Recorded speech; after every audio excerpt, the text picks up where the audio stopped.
긴급 속보입니다.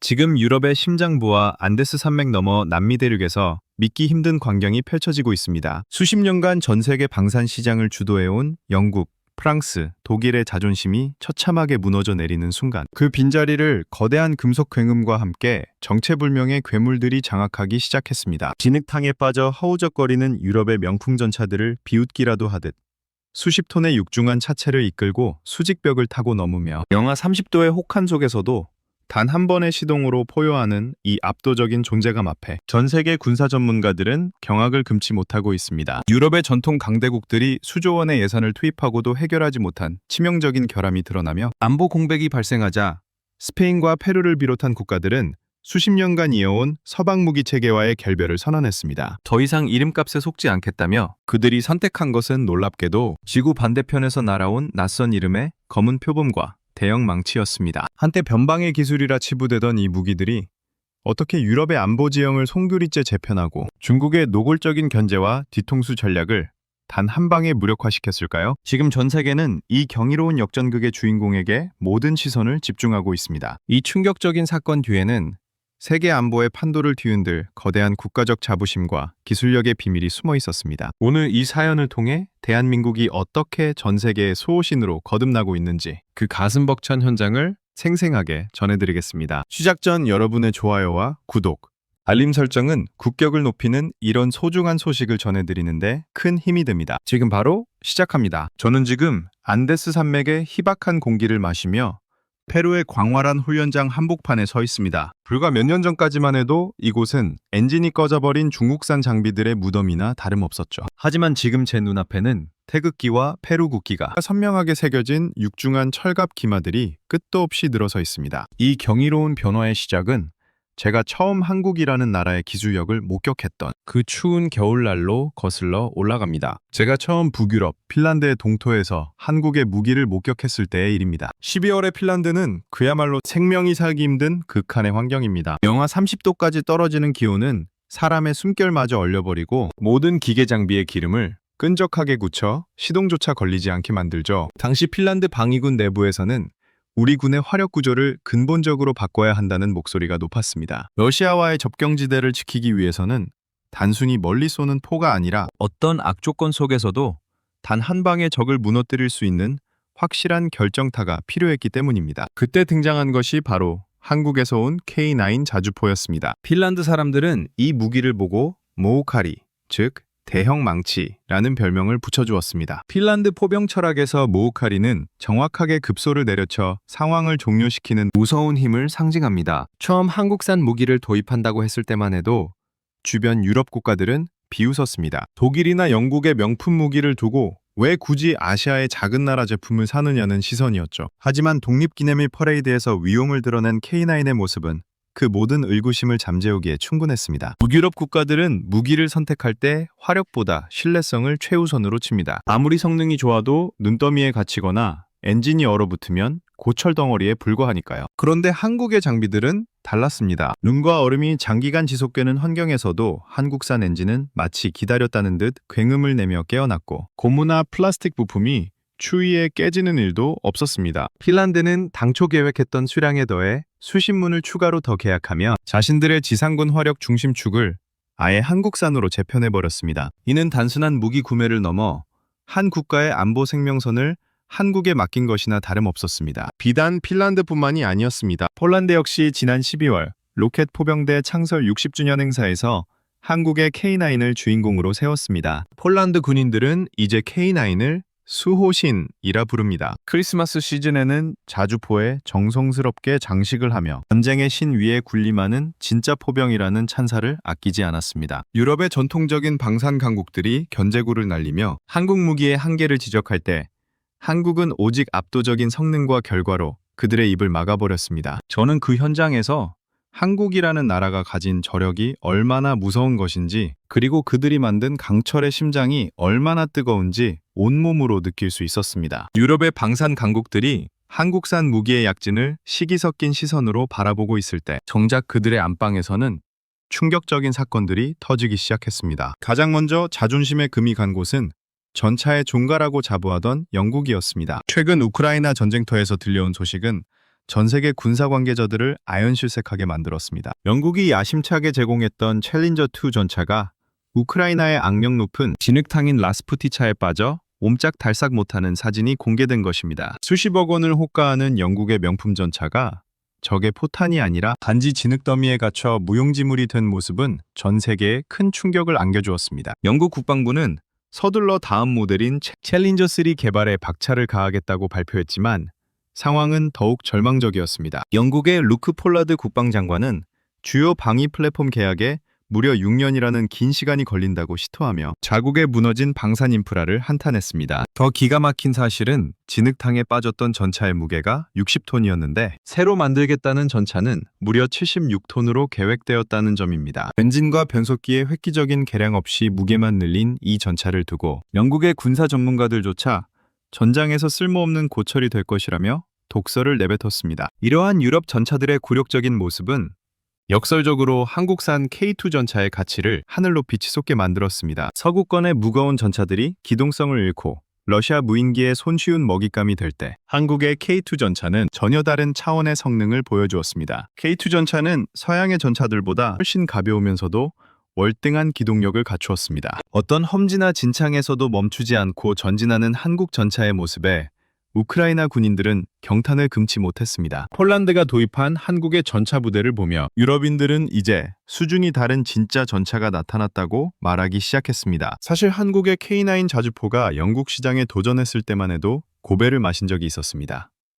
2022년 영국은 독일산 차륜형 자주포인 아처를 선택하며 한국의 제안을 거절했었죠. 하지만 최근 영국 내부 분위기는 심상치 않게 돌아가고 있습니다. 아처 자주포 선정 과정이 지나치게 서둘러 진행되었으며 정작 영국 내 산업 투자나 기술 이전은 전혀 고려되지 않았다는 비판이 쏟아져 나온 것입니다. 반면 한국은 전체 분량의 50% 이상을 영국 현지에서 생산하겠다는 파격적인 조건을 제시했었습니다. 지금 영국은 자주포나 전차를 스스로 개발할 수 있는 산업 기반이 사실상 붕괴된 상태입니다. 자국의 차세대 전차조차 독일 기술에 의존해야 하는 처지에 놓이자 영국 산업계와 정계 일각에서는 한국산 자주포를 놓친 것에 대해 뼈아픈 후회를 내비치고 있습니다. 겉으로는 독일과 협력하는 척하지만 실제로는 앙숙에 가까운 복잡한 유럽의 이해관계 속에서 영국은 지금도 한국산 장비에 대한 미련을 버리지 못한 채 중장기적인 도입 계획을 다시 만지작거리고 있습니다. 한때 세계를 호령하던 대영 제국의 자존심이 한국이라는 신은 강자의 기술력 앞에 흔들리고 있는 현장을 저는 똑똑히 목격할 수 있었습니다. 영국뿐만 아니라 유럽 안보의 핵심 축이라 불리는 프랑스에서도 거대한 균열이 벌어지고 있었습니다. 그동안 유럽은 프랑스와 독일이라는 두 개의 거대한 기둥을 중심으로 공동무기 개발 프로젝트를 진행하며 철저히 자기들만의 성벽을 쌓아왔습니다. 하지만 최근 이 성벽에 돌이킬 수 없는 금이 가기 시작했습니다. 유럽의 안보 리더를 자처하던 프랑스가 심각한 내부 정치와 재정 위기에 직면했기 때문입니다. 1년 사이에 총리가 5명이나 교체되는 극심한 혼란 속에서 프랑스의 국가 채무는 국내 총생산 대비 118%를 넘어섰고 국채 금리는 널뛰기 시작했습니다. 이런 경제적 추락은 곧바로 유럽의 공동방위 계획에 직격탄을 날렸습니다. 프랑스와 독일이 함께 만들기로 했던 차세대 전차와 전투기 사업들이 예산 문제와 주도권 싸움으로 줄줄이 지연되거나 취소될 위기에 처한 것입니다. 유럽 국가들은 당황하기 시작했습니다. 러시아의 위협은 코앞까지 다가왔는데 믿었던 프랑스와 독일의 공급망이 멈춰 써버린 것입니다. 안보의 공백이 생기자 유럽 각국은 그동안의 의리와 전통을 버리고 실질적으로 무기를 대량으로 그리고 제때 공급해줄 수 있는 파트너를 찾기 위해 고개를 돌리기 시작했습니다. 그때 그들의 시야에 들어온 것이 바로 한국이었습니다. 놀랍게도 유럽 방산의 전통적인 지형을 깨고 한국산 K9 자주포를 사겠다고 가장 먼저 손을 든 나라는 스페인이었습니다. 스페인은 그동안 프랑스와 독일이 주도하는 유럽연합의 고압적인 태도에 지쳐 있었습니다. 유럽 내 강대국들은 다른 국가들에게 기술은 전혀 공유하지 않으면서 자신들의 비싼 무기를 사라고 사실상 강요해 왔기 때문입니다. 하지만 한국은 전혀 다른 길을 제시했습니다. 한국은 기술을 이전해주고 심지어 현지의 생산 인프라까지 구축해주겠다는 신선하고도 파격적인 조건을 내걸었습니다. 최근 유럽의 유력 매체들은 한국의 K9이 유럽을 정복하고 있다는 표현까지 쓰며 이 현상을 보도했습니다. 스페인의 대표적인 기업 인드라는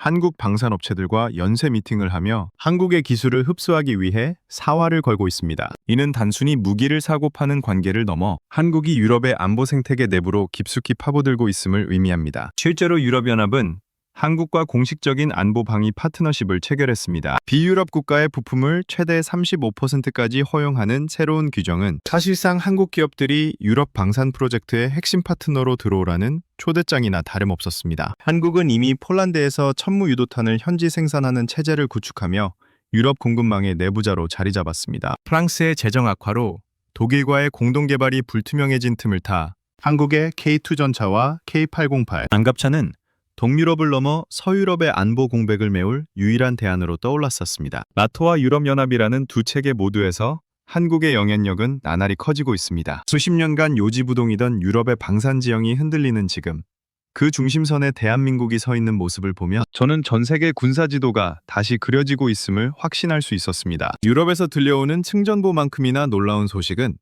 지구 반대편 중남미의 페루에서도 들려왔습니다.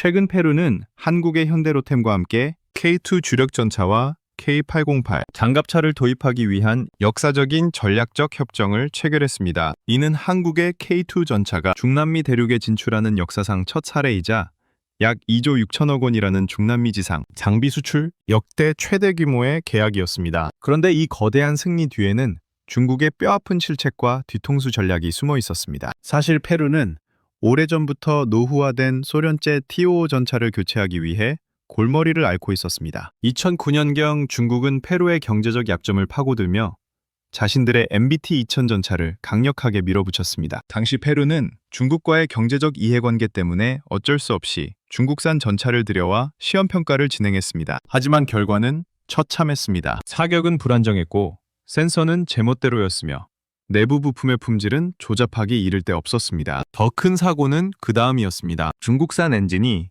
페루의 고온 건조한 사막 기후를 견디지 못하고 멈춰버린 것입니다. 다급해진 중국은 페루 몰래 우크라이나산 엔진을 긴급히 장착해 눈속임을 하려 했습니다. 하지만 이 사실을 알게 된 우크라이나가 자신들의 허가 없이 엔진을 수출하는 것에 제동을 걸면서 중국의 수출 계획은 완전히 파산해버렸습니다. 페루 입장에서는 국가 안보를 담보로 사기를 당한 꼴이었죠. 장갑차 역시 마찬가지였습니다. 중국 노린코사의 장갑차는 저렴한 가격을 무기로 페루 시장을 두드렸지만 실제 시험 결과 안데스 산맥의 험준한 지형을 전혀 통과하지 못했습니다. 엔진 신뢰성은 바닥이었고 방탄 성능은 서류상 스펙의 절반에도 미치지 못했습니다. 결국 중국산 무기에 호되게 당한 페루가 마지막 희망으로 선택한 것이 바로 한국이었습니다. 한국의 K2 전차와 K808 백호 장갑차는 페루의 혹독한 환경 시험을 비웃듯 통과했습니다. 해발 수천 미터의 고산지대와 열대 우림, 건조한 사막이 공존하는 페루의 지형에서 한국의 장비들은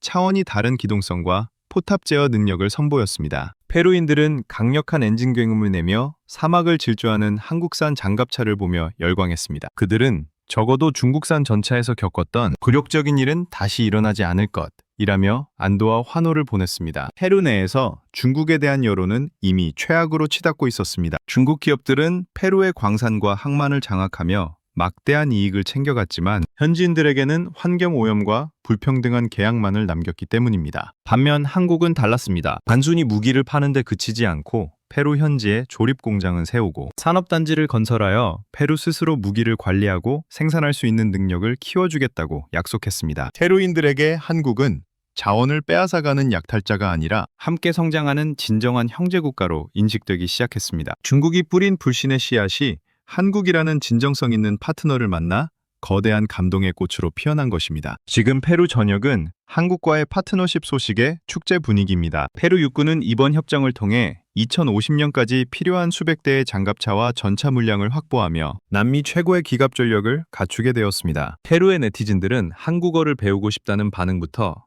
한국은 페루의 진정한 형제 국가라는 찬사까지 쏟아내고 있습니다. 과거 중국이 보여준 이기적인 투자와 대비되는 한국의 상생 전략이 페루 국민들의 마음을 완벽하게 사로잡은 것입니다. 현지 공장에서 우리 손으로 직접 무기를 조립하고 기술을 배울 수 있다는 사실은 페루 젊은이들에게 새로운 희망의 일자리가 되고 있습니다. 이런 현상은 비단 남미뿐만이 아닙니다. 최근 이집트 역시 수백 문에 달하는 K9 자주포와 탄약 운반차를 주문하며 아프리카 대륙의 수호신으로 한국을 선택했습니다. 폴란드는 이미 수백 대의 한국산 장비를 실전 배치하여 유럽 동부전선의 핵심 방패 역할을 수행하고 있습니다. 전 세계가 이토록 한국산 무기에 열광하는 이유는 단순히 가격이 저렴해서가 아닙니다. 어떤 극한의 환경에서도 완벽하게 작동하는 압도적인 성능. 그리고 약속한 기일을 단 하루도 어기지 않고 지켜내는 한국인의 성실함과 신뢰 때문입니다. 유럽의 자칭 강대국들이 기술 유출을 우려해 빗장을 걸어 잠그고 있을 때 한국은